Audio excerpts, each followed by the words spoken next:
کارمندان ریاست کارگزاران و عالی مقامات اجرایی حاکمیت دولتی ولایت ختلان برای شناسایی عاید تشکیل استراتی تابستانه کودکان و نوجوانان در ناحیه فرخار به لگری تعلیمی تابوتی و فراغتی استعدادها تشریف آورده با مربیها و کودکان هم صحبت شدند. لگری تعلیمی تابوتی و فراغتی استعدادها در آسایشگاه ناحیوی مرکز بین ناحیوی برقرارکنی سلامتی نسیم فرخار یکی از موضوعات خوشمنظره شهرک فرخار تشکیل شده است. 35 نفر کودکان و نوجوانان از ناحیه فرخار و ناحیه به نام میر سید علی حمدانی به این استراحتگاه فرا گرفته شدند.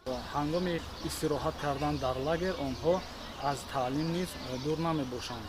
در لگری تعلیمی و تبابتی و فراغتی استعدادها برای استراحت کودکان و نوجوانان شرایط‌های مساعد فراهم آورده شده است. در استراحتگاه صنفخانه کامپیوتری و کتابخانه موجود میباشد. مشغولیت‌های نظریوی در صنفخانه‌ها گذرانیده میشوند. اینجا ساعت معین کودکان با مطالعه کتاب‌های بدیهی مشغول میگردند. در استراحتگاه کودکان به سیاحت برآمده مربی آنها را با عالم طبیعت، گیاه‌های شفابخش و دیگر اسرار طبیعت آشنا میگرداند. برای کودکان دسترخوان نصف‌روزی آراسته میگردد. این نوبت از جانب مادران، کارمندان ریاست کارگزاران و عالی مقامات اجرایی حاکمیت دولتی ولایت ختلان خوراک نصف روزی عبارت از شربت و نوشاکی‌ها از میوه‌های طبیعی تیار شده پیشنهاد می‌گردند. لگر جای بوده ما خیلی خوشحالیم. از این حولی آسایشگاه دریاچه آبی دریای پنج می‌گذرد. آب شیرین و مصفا است میگویند کودکان.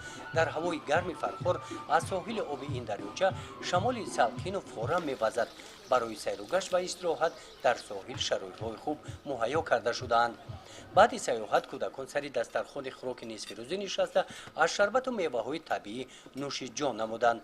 برای استراحت کودکان حجره‌ها با رخت خواب تامین مهیا کرده شده است.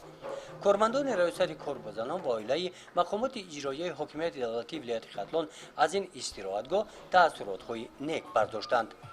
گزارش خواجه نظریف خدای نظر ظهورف از ناحیه فرخار برای برنامه اطلاعاتی نوید.